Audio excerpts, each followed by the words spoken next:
오늘 본문에 보면 만일 내가 너희 중에 멍에와 손가락질과 허망한 말을 제하여 버리고, 그러니까 손가락질하는 말, 허망한 말, 그 다음에 멍에를 매는 말, 이런 말을 하지 말라 그러는 거잖아요. 그런 걸 제하여 버리려니까. 로마서 8장 31절, 33절, 34절에 보면 이걸 이렇게 같은 맥락으로 말하고 있거든요. 누가 능히 하나님께서 택하신 자를 고발하리요, 이렇게 되어 있어요. 고발은 송사를 얘기하는 거예요. 누가 고발하느냐, 누가 손가락질 하느냐 이거죠. 그러니까 손가락질을 하면 된다 안 된다? 안 된다 이거예요. 내가 손가락질을 하는 순간 손가락질을 이렇게 쏘잖아요. 하나는 상대방을 향하지만 세 개는 누구한테 향한다고요? 자기한테 향하고 있다고요. 하나는 누구한테 향해? 제일 무서운 거는 하나님을 향해서 손가락질 하는 거야 된다니까요. 그래서 남을 송사하는 말을 제일 먼저 파괴되는 게 누구예요? 자기가 파괴되는 거예요. 손가락질 당한 사람보다 먼저 파괴되는 게 자기가 먼저 파괴가 돼요. 여러분 이걸 알면 그런 끔찍한 일을 누가 하겠습니까? 그래서 예수 믿고 행함 있는 믿음을 갖는 우리는 손가락질 하는 말을 하시면 그거는 우둔하고 어리석은 사람이에요. 오늘 이렇게 말씀하는데도 불구하고 여러분의 삶 가운데 남을 송사하는 말을 한다. 이거는 진짜 회개할 문제예요. 두 번째 순서에 따르면 멍에 매는 말이거든요. 정죄하는 말이에요. 정죄. 로마서 8장 33절 34절에 보면 의롭다 하시는 이는 하나님이시니 누가 정죄하리요? 이렇게 됐어요. 하나님이 의롭다고 하시는데 누가 정죄하냐는 거예요. 못 묻은 개가 못 묻은 개 나무란다고 그런 말 있잖아요. 사람이 다 장단점이 있는 거예요. 그런데 자기는 완벽한 것 같지만 남을 정죄하고 멍해를 지어주고 이런 것들은 남도 파괴하지만 제일 먼저 누가 파괴된다고요? 자기를 파괴하는 언어라니까요. 그 입으로 지혜를 하는 데 있어서 우리가 하지 말아야 할 것이 손가락질, 멍에 매는 말, 그 다음에 허망한 말이죠. 허망한 말은요, 너도 나도 아무 유익이 없는 말이에요. 그게 대적하는 말이죠. 로마서 8장 31절에 했습니다. 하나님이 우리를 위하시면 누가 우리를 대적하리요? 그러니까 하나님이 위하시는데 막 대적을 하는 거예요. 하나님께서 택하신 자를 송사하고 하나님이 의롭다 하신 사람을 정죄하고 하나님이 위하시는데 그를 대적을 하고 이게 뭐냐면 손가락질, 멍에 매는 말, 허망한 말을 얘기해 주고 있는 거예요. 신구약 성경에 다 그것을 하라 하지 말라, 하지 말라, 제하여 버리라 이랬어요. 그런데 의를 행하지 못하게 하는 데 있어서 제일 나쁜 게 뭐냐면 의를 행하지 않는 거거든요. 그러면 은혜가 없어요. 모든 일에 항상 모든 것이 넉넉해지지 않습니다. 풍성해지지가 않아요. 열심히 노력했는데 풍성하지가 않아져요. 그 이유는 손가락질, 멍에, 험한 말을 하는 거예요. 송사, 정죄, 대적. 이런 말을 자기도 모르게 많이 하고 있다니까요. 때로는 자기 하는 말을 녹음을 시켜보면 나도 모르게 내가 누군가를 정죄하고 있구나. 대적하고 있구나. 송사하고 있구나. 송사는 옳고 그름을 따지는 거예요. 나는 정의감이 탁월해 하고서 그냥 옳고 그름을 따지잖아요. 그러면 제일 먼저 다치는 사람이 누구라고요? 자기가 먼저 다쳐요. 자기가. 우리나라는 이제 인권 신장이 엄청 됐어요. 이제는 옳고 그름 따지기 시작하면 자기가 제일 먼저 다친다니까요. 악한 일이 돼서도 악을 악으로 갚지 말래요. 선으로 악을 이기래요. 우리가 선진국이 되면서 인권이 존중되는 사회가 되면 성경이 더 맞는다는 것을 알 수 있어요. 상대방이 잘못된 일을 해요. 예를 들어서 횡단보도에 차가 무단 횡단을 하는 거예요. 횡단보도에 파란불이 들어왔는데 차가 지나가니까 사람이 발길로 찼어요.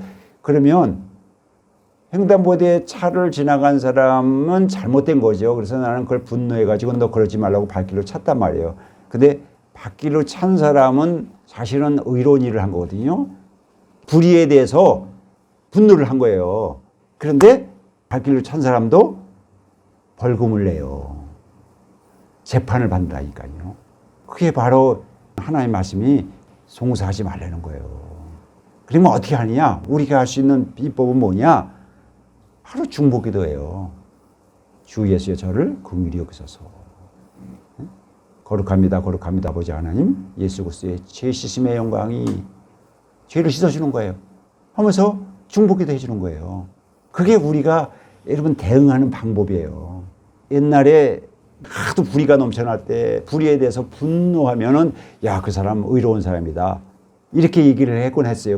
지금은 이게 사회가 균형을 잡고 인권사회가 되다 보니까 절대 그렇게 하시면 안 된다는 걸 알 수 있어요. 그러니까 성경대로구나.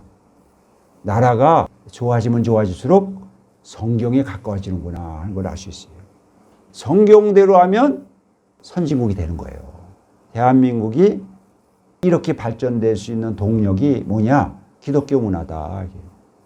성경 말씀으로 사는 사람들이 곳곳에 있다 보니까 그래도 그 사람들로 인해서 도시가 사해지고 사단마귀가 물러가고 그리함을 통해서 이 도시가 발전하고 이 나라가 발전하는 원동력이 됐다. 이런 말씀 드렸습니다. 그러다 보니까 성경에 가까워지는 사람들이 많아지는 거예요. 할렐루야. 거기에 대한 그렇게 하지 않는 사람에 대한 축복이 여기 나와 있어요. 그래서 줄인 자에게 내 심정이 동하며 괴로운 자의 심정을 만족해 하게 하면 대부분이 그렇게 불의를 범하고 사회에 지탄받을 행동을 하는 사람들은 대부분이 상처가 많아요. 아픔이 많아요. 고통이 많아요. 병이 있어요. 마음의 병이 있어요. 우리가 해주는 것은 그를 향해서 송사하고 정죄하고 대적하는 것이 아니라 기도해 주면서 들어주는 거죠. 그래서 듣기는 가자. 듣기는 속히 하고 말하기는 더디하고 노하기도 더디하라. 아니, 그런 사람들을 말 들어주려면요 속에서 불이 나요. 불이. 잘못됐고 불이하고 상처 많고 고통 많고 아픔 많은 사람들을 그 들어주려고 보세요. 얼마나 내가 힘들어지는데요. 근데 그거를 중보기도 해주면서 이렇게 들어주라는 거예요. 들어주라는 거예요. 풀어주라는 거예요. 그러면 여기 보세요. 얼마나 큰 복이 오는지 여기 본문에 보세요. 내 빛이 흑암 중에서 떠올라 내 어둠이 낮과 같이 될 것이며 이렇게 돼 있잖아요. 내 인생에 안 되는 일 있잖아요. 그런 걸 되게 해준대요. 내 인생에 그죠? 공고를 형통케 해준대요. 어둠이 낮과 같이 된다는 뜻이 그런 뜻이에요. 밤이 지나가고 동이 트는 새 아침이 온단 말이에요. 할렐루야. 누가? 우리 인생이 이 본문의 말씀대로 그대로 지키면 우리가 그걸 원수라고 해요. 원수가 오면 지난주에 말씀드렸어. 화를 내지 말라고. 노하면 의를 이루지 못한다고. 화를 내거나 노하지 말고 오히려 내가 요 관문을 넘어가면 내 어둠이 내 문제가 해결되는구나. 지금까지 이거 문제를 해결하려고 그렇게 기도도 하고 그렇게 열심히 노력했는데도 안 되는데 손가락질, 멍에 험한 말을 하지 아니하고 지적질하고 비판하고 비난하고 그러지 아니하고 싸우고 다투지 아니하고 내가 그걸 수용해 주면서 중보기도 해줬더니 하나님이 나를 내 문제를 해결해 주고 내 어둠이 낮과 같이 밝아진단 말이에요. 그런 내용이에요. 자, 11절이요. 여호와가 너를 항상 인도하여 메마른 곳에 내 영혼을 만족해 한다 이거예요. 영혼을 만족하게 해주는. 다시 말해 영혼의 기쁨이 오는. 내가 누구 일을 했어요? 하나님의 일을 했잖아요. 하나님 말씀대로 하나님의 생각대로 하나님의 경영대로 그렇게 대처했잖아요. 그러니까 영혼이 만족하는 거죠. 내가 지금 하나님 말씀에 행하는 걸 했어. 의를 했어. 그러니까 모든 은혜 넘쳐서 모든 일에 항상 모든 것이 넉넉하고 모든 착한 일이 넘치게 될 거야. 만족하게 되죠. 이어서 보세요. 내 뼈를 견고하게 하리니 내 뼈를 경고한다는 건 무슨 말이에요? 뼈에서 뭐가 나와요? 골수에서 피가 나오잖아요. 육신의 생명이 피에 있다 그러잖아요. 그러니까 건강해진다는 얘기잖아요. 육신의 생명이 왕성해진다는 거잖아요. 그러니까 내가 말씀대로 딱 대처했더니 내 병이 나는 거야. 내 병이 낫는 길이 열린다니까요. 그게 지금 내가 뭐 상대방의 고민과 아픔들, 괴로움들을 받아줬는데 그게 내 병이 나? 성경에 그렇게 돼 있잖아요. 내 뼈를 경고케 하려니 우리가 의사의 손길만 가지고서 이렇게 경고케 되는 게 아니에요. 병이 낫는 게 아니에요. 의사도 의사 나름이에요. 좋은 의사를 만나야 돼. 여러분과 딱 그 병을 치료하는 의사를 만나야 돼요. 이렇게. 그걸 아달이라고 해요. 딱 적합한 사람을 만나야 돼. 그래야 그 의사가 그 진단을 정확하게 해서 치료법을 딱 해서 고치잖아요. 그럼 그건 누가 해요? 하나님이 하신단 말이에요. 하나님이. 그러니까 하나님이 병을 고쳐줄게 하는 거예요. 우연치 않게 누굴 만났더니 한마디 툭 던졌는데 그게 병을 치료하는 거예요. 저는 그런 경험을 너무 많이 했습니다. 모든 질병에 고칠 때에 하나님이 우연치 않게 사람의 줄, 사랑의 줄을 통해서 병을 고쳤습니다. 그거를 꼭 공인된 의사뿐 아니라 민간요법으로도 여러 번 고칠 수 있는 방법은 이 방법을 사용한 거예요. 그 다음에 보세요. 어떤 축복이 오는지. 너는 물된 동산 같겠고 물이 끊어지지 아니하는 샘 같을 것이라. 이게 진짜 우리가 소원하는 거죠. 물된 동산. 물은 생명이거든요. 물된 동산과 사람잖아요. 이 세상에서 제일 고통스러운 게 뭔지 아세요? 물이 없는 거예요. 물이 없는 게 제일 고통스러운 겁니다.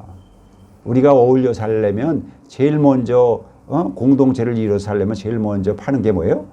샘이죠, 샘. 우물이죠. 우물이 없으면 그 동네를 이룰 수가 없어요. 우물이 있어야만이 공동체를 살 수 있는 겁니다.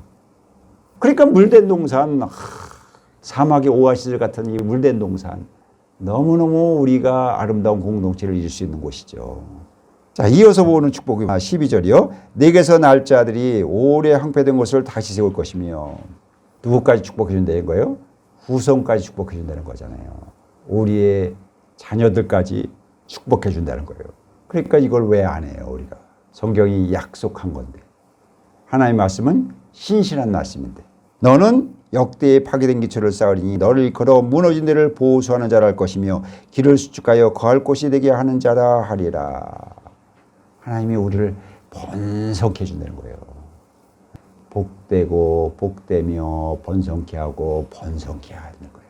나이가 있음으로 인해서 요즘은 우리의 사업장들이 번성되게 되고 우리의 삶이 윤택하게 되고 나라와 민족이 번성하게 되고 뿐만 아니라 하늘나라가 임하게 되고. 이게 어디서부터 시작되는 거예요? 우리의 입부터 시작된단 말이에요. 그래서 뭐를 제하여 버려야 돼요? 손가락질, 허망한 말, 멍에 매는 말. 송사, 정죄, 대적하는 말을 제하여 버리고 그를 향해서 기도해 주면서 잘 들어만 줘도 노하지 않고 들어만 줘도 이런 놀라운 역사가 은혜의 역사가 온단 말이에요. 그러니 얼마나 감사해요. 그래서 행함의 시작은 어디부터 있다? 입부터 있다. 기도하겠습니다. 하나님 감사합니다. 주님의 은혜 가운데 오늘도 생명의 말씀 전해 주심을 감사합니다. 믿음은 늘 행함 관계에 일하고 행함으로 말미암아 믿음이 온전케 되는데 행함의 시작은 입부터라고 얘기하고 있습니다. 하나님, 입으로 지혜의 말을 할 뿐 아니라 우리가 송사, 정죄, 대적하는 말을 제하여 버리면 하나님께서 이사야 58장 오늘 본문의 말씀처럼 형통케 하는, 번성케 하는 축복의 은총이 우리에게 펼쳐짐을 믿습니다. 감사하며 예수님 이름으로 기도하옵나이다. 아멘.